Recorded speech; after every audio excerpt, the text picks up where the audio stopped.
আমি আমার হাজবেন্ডের কাছে মাফ চাইতেছি, আমাকে আপনি মাফ করে দিয়েন। আমি যেন মরার সময় আমার একটু কষ্ট কম হয়। আমি যে কষ্টে আছি, আল্লাহ যেন তাড়াতাড়ি আমাকে দুনিয়া থেকে নিয়ে যায়। আপনি পারলে আমাকে মাফ করে দিয়েন। আমার বাবা মা আমাকে দেখে শুনে বিয়ে দিয়েছিল। বিয়ে 3 মাস পরে আমার বেবি পেটে আসে। তো আমার হাজবেন্ড তখন ডিসিশন নিল যে উনি বাইরে চলে যাবে। ওই আমার হাজবেন্ড যখন চলে যায় 2 বছর বাবার বাড়িতে থাকি। পরবর্তীতে মেয়েটা হওয়ার 3 বছর পরে আমার একটা ছেলে হয়। পরে আমি 2 বছর পরে বাসা ভাড়া নিয়ে থাকতে শুরু করলাম। তখন ছেলেটার সাথে আমার পরিচয় হয়, ভাবি ডাকে, কথাবার্তা বলি। তারপরে অনেকদিন আমাদের সম্পর্কটা 5 বছর 5.5 বছরের মতো এরকম হয়ে যায়। আমার সাথে শারীরিক সম্পর্কে হয়ে যায়। পরে এক সময় দেখা যায় যে ভালোবাসাটা ওনার প্রতি অন্যরকম হয়ে গেছে। আমি ওনাকে ভালোবেসে ফেলছি, উনি অন্যরকম। আমার কিছু হইলে উনি পাগল হয়ে যাইতো, খাইতো না, বাসায় তো এরকম পাগলামি করতো। পরে ওনার ফুপুর বাসায় নিয়ে আমাকে একটা কাজী দিয়ে বিয়ে পড়াইলো। তার আগে আমার হাজবেন্ডকে আমাকে ডিভোর্স দেয়। হাজবেন্ড কিছুই জানে না? না। হাজবেন্ডের সাথে সম্পর্ক স্বাভাবিক চলতেছে? হ্যাঁ, আমার কথাবার্তা চলতেছে, স্বাভাবিক চলতেছে। তখন কি এক পর্যায়ে এখন এই ছেলেটাকে আমি প্রতিনিয়ত অনেক টাকাও দিচ্ছি। বাজারে যাইতাম কিংবা মার্কেট করতে গেতাম, একটা জিনিস ভালো লাগতো ওরে দিতাম। আমার মনে হয় যে ওর শখের জিনিসগুলো আমি পূরণ করছি। ও আমাকে বলতো যে তুমি আমাকে যতটুকু ভালোবাসো, আমার মনে হয় না আমার মা আমার অতটুকু ভালোবাসে, এরকম। তারপরে অনেকদিন এইভাবে স্বাভাবিক চলতে আসছে, কেউ জানে না। 8 বছর পর আমার আগের হাজবেন্ড আসে, আমি কিন্তু তার সংসারে আসছি। আসার পরে উনি তখন চলে যায় বাইরে, এই ছেলেটা তখন বাইরে চলে যায় পরকীয়ার সাথে সে বাইরে চলে যায়। হ্যাঁ, কয় তোমাকে আমি বাইরে নিয়ে আসবো। উনি আবার যাওয়ার আগে আমাকে পাসপোর্ট করাই গিয়েছিল, কেউ জানে না। পাসপোর্টটা হাতে পাই পরে তখন উনাকে সারা রাত ফোন দেয় যে ওকে আমাকে ভিক্ষা দেন, আমি ওকে বিয়ে করছি, আপনাকে তো ও ডিভোর্স দিয়ে দিছে। আপনার পরকীয়া প্রেমিক? হ্যাঁ, কান্নাকাটি করতেছে, ওকে ভিক্ষা দেন, আমি ওকে ছাড়া বাঁচবো না, আমার ওকে লাগবো। পরে আমার হাজবেন্ডকে বললাম যে দেখেন যা হয়েছে হয়েছে, আমি এটা থেকে বেরিয়ে আইতে চাইছি, আমার ভুল হয়ে গেছে, আমি বেরোতে চাই। কিন্তু কোনো কিছু উনি মানলো না। উনি অলরেডি বেল বের করে আমাকে মারতেছে, প্রথম স্বামী। হ্যাঁ। পরে যখন আমি ভয়ে ওনাকে আমি বলছি যে হ্যাঁ আমাকে মারছে, আপনার পরকীয়া প্রেমিক? হ্যাঁ। উনি আবার বললো যে তুমি বাড়ি থেকে বেরো। নামাজের টাইম, আমি ভাইয়া বাড়ি থেকে বেরোয়ে আমি বাসে উঠে যাই। বাসে উঠে যাওয়ার পরে আমি গয়না নিয়ে আসছিলাম বাড়ি থেকে, 2-2.5 ভরির মতো গয়না হবে। আমি বিক্রি করলাম 1,30,000 টাকা দিয়ে। একটা ফোন কিনলে আমার ফোন সব চেঞ্জ করাই দিল। কারোর সাথে যোগাযোগ টোটালি একবারে বন্ধ। আর এদিক দিয়ে আমার বাবা মায়ের এত অস্থির, খোঁজে বেহুশ হইতেছে যে আমাকে নিয়ে হয়তো কেউ মেরে ফেলছে।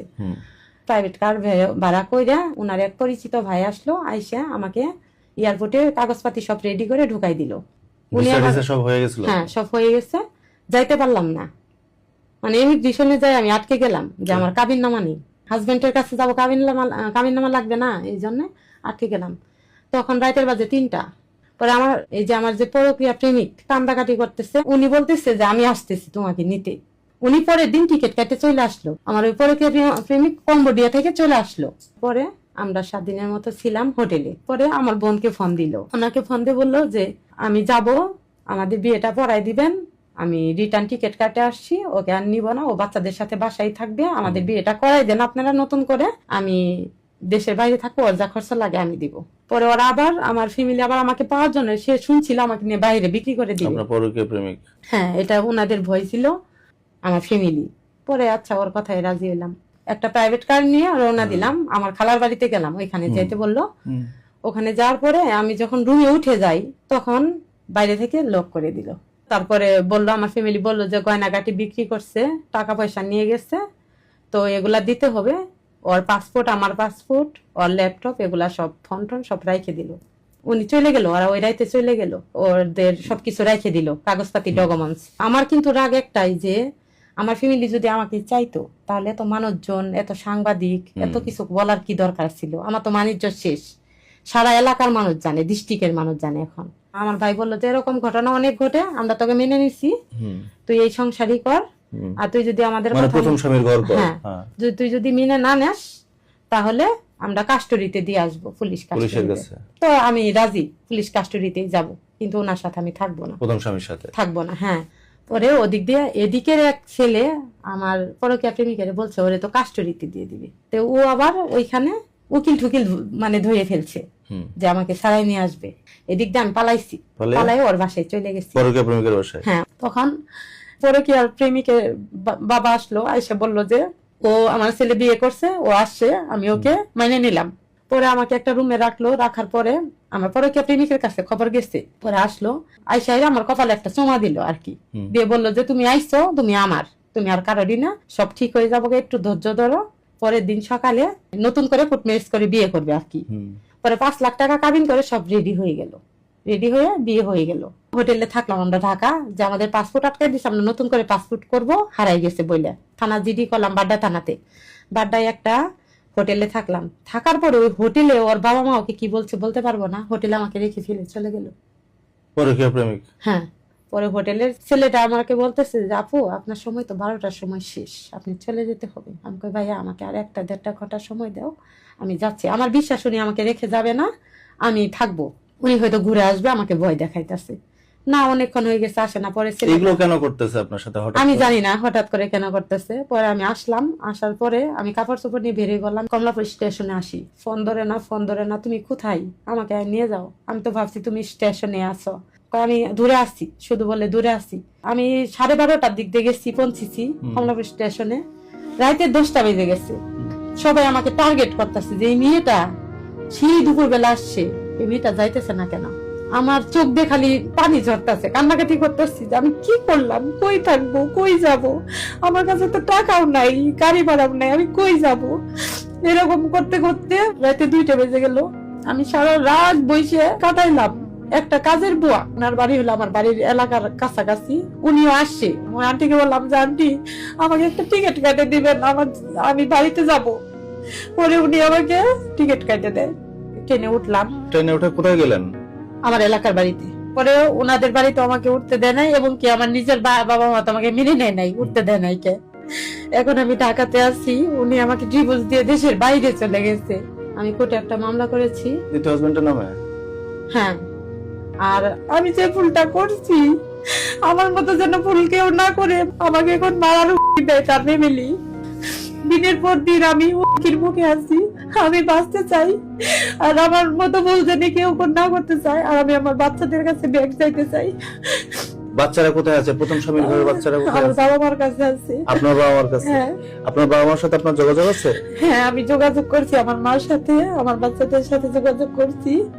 ওনারা আমাকে প্রথমত নিতে চায় না, নিবে না, কিন্তু আমি আমার বাচ্চাদের কাছে যাইতে চাই। আপনার স্বামী আপনার বাচ্চাগুলোকে দেখাশোনা করে? হ্যাঁ, উনি টাকা পয়সা দেয়। তার সংসার থেকে স্বর্ণ টাকা এগুলো নিয়ে পালিয়েছিলেন? হ্যাঁ। আমার বাচ্চারা আমার জন্য কান্না করে, মা চায়, মা লাগবো। আমার বাচ্চা আমাকে কালকে ফোন দেবো, আম্মু আমাকে একটা পাঞ্জাবি কিনে দিবা, তুমি না কত মার্কেট করে দিতা ঈদে, তুমি আইসে পড়ো ঈদের আগে, আমি ঈদ করবো তোমার সাথে। আর আমার বাচ্চাদেরকে আমি এতটাই ভালোবাসি, এতটাই আগলাই রাখছি যে ওদের কোনোদিন আমি কোনো কিছুর অভাব দিই নাই। নিজে আপনি কষ্ট কি করে- ভালোবাসেন? আপনার নিজের বাচ্চাকে ভালোবাসলে আপনি আরেক ছেলের সাথে হাত ধরে চলে যান? আমি তো ভুল করছি ভাই। নিজের সন্তান রেখে আপনি আরেকজনের হাত ধরে চলে গেলেন, নিজের স্বামী সংসার রেখে। আমি অনেক বড় ভুল করছি স্যার, যে আমাকে আনছে এনে আজকে রাস্তায় ফেলে চলে গেছে। আমার মতো ভুল যেন কেউ না করে। প্রবাসীরা ওইদিকে কর্ম করে গ্রাম ঝরাচ্ছে তার সংসারের জন্য, তার পরিবারের জন্য, তাদের বোরা বাংলাদেশে থেকে আরেক বেটার সাথে হাত ধরে পালিয়ে যাচ্ছে। হাজারে হাজারে এরকম ঘটনা। প্রথম স্বামীর সাথে তো ডিভোর্স হয়ে গেছে আপনার। হ্যাঁ। সন্তানের কাছে যে যাবেন, প্রথম স্বামী তো অনুমতি দিবে না? দিবে না, না, কেউ আমাকে মানতে চাইতেছে না। আপনার পরিবারের লোকজন মানতে চাচ্ছে না? মানে আপনি এতই খারাপ কাজ করছেন, আপনার পরিবারের লোকজন আপনার উপরে বিরক্ত, হ্যাঁ। আপনাকে আর জায়গা দিতে চায় না? না, কেমনে দিব, সব তো শেষই, বাণিজ্য সব শেষ করে ফেলছি। আমি আমার বাবার কাছে মাপ চাই। আমার বাবা অনেক একটা ভালো মানুষ, তার অনেক সম্মান ছিল। আমার ভাই কাছে, আমার পুরো ফ্যামিলির কাছে মাপ চাই। আমি আমার বাচ্চাদের কাছে ফিরতে চাই। আমাকে মাফ করে দাও তোমরা সবাই, আমি ফিরতে চাই, আমার ভুল হয়ে গেছে। আর আমার পাশে তোমরা থাকো। আমি আমার জীবনটা যে নষ্ট করলো তার বিচার চাই আমি। আমার মতো ভুল যেন কেউ না করে। আমি প্রবাসীদের উদ্দেশ্যে একটা কথা বলতে চাই। আমি পরকীয়া করে অনেক বড় ভুল করছি, এই ভুলটা আর কেউ করেন না। হাজবেন্ড খারাপ হলেও হাজবেন্ডের কাছে থাকতে হয়, হাজবেন্ডের মতো কেউ আগলাই রাখবে না। পরকীয়ার করে অনেক মিষ্টি মিষ্টি কথা বলে রাস্তায় ফেলে চলে যায়, তখন আর বাঁচার কোনো ইচ্ছা থাকে না। আমার কাছে এখন আমার মরা বাঁচা এক সমান হয়ে গেছে। আমি না পারতেছি খাইতে, না পারতেছি ঘুমাইতে। আমার জীবনটা জাহান্নাম হয়ে গেছে দুনিয়াতেই। আমি আমি এর বিচার চাই। এখানে যে আসতে চাইছি, তারপর আমাকে হুমকি দেওয়া হয়েছে যেগুলো যেন মিডিয়ার সামনে না বলি আমি। ওই আপনার সেকেন্ড হাজবেন্ড হ্যাঁ, আপনাকে প্রতিনিয়ত ফোন করে? এখন আপনি কেস করেছেন সেকেন্ড হাজবেন্ডের নামে? হ্যাঁ। আমার জীবনটা কেন নষ্ট করলো? আমি তোর কোনোদিন ক্ষতি করি নাই। কে? আমার তো সাজানো গোছানো সুন্দর একটা সংসার ছিল। আমি প্রবাসীদের বউদের বলতে চাই, আমার মতো ভুল করেন না। আমি যে যাকে ভালোবেসে বড় ক্রিয়া করে যারা হাত ধরেছিলাম, আজকে আমাকে সে রাস্তায় ফেলে চলে গেছে। আমি আজকে রাস্তার মেয়ে হয়ে গেছি। মিষ্টি মিষ্টি কথা বলে যে আপনাকে ভালো রাখবে, আপনাকে অনেক ভালোবাসবে, এগুলো কিছুই না। এগুলা শুধুমাত্র আবেগ। আবেগ দিয়ে জীবন চলে না। আর এগুলা মিষ্টি মিষ্টি কথা বলে হয়তো জীবনটা নষ্ট করে দিবে। আজকে রাস্তায় পড়ে আছি, আমার কেউ নাই। এই ভুলগুলো আর আপনারা করেন না। আমি আমার হাজবেন্ডের থেকে গয়নাগাটি টাকা পয়সা নিয়ে অন্য একটা পুরুষের হাত ধরে পালাইছিলাম, কিন্তু আজকে আমার রাস্তায় জায়গা হয়েছে। সে আমাকে রেখে ডিভোর্স করে চলে গেছে। আমার মতো ভুল আর আপনারা করেন না। কত ভরি গয়না নিয়েছিলেন? 2.5 ভরির মতো। আর টাকা? 3.5 লাখের মতো। আমি আমার আগের হাজবেন্ডের কাছে মাপ চাইতেছি, আমাকে আপনি মাফ করে দিয়েন। আমি যেন মরার সময় আমার একটু কষ্ট কম হয়। আমি যে কষ্টে আছি, আল্লাহ যেন তাড়াতাড়ি আমাকে দুনিয়া থেকে নিয়ে যায়। আপনি পারলে আমাকে মাফ করে দিয়েন।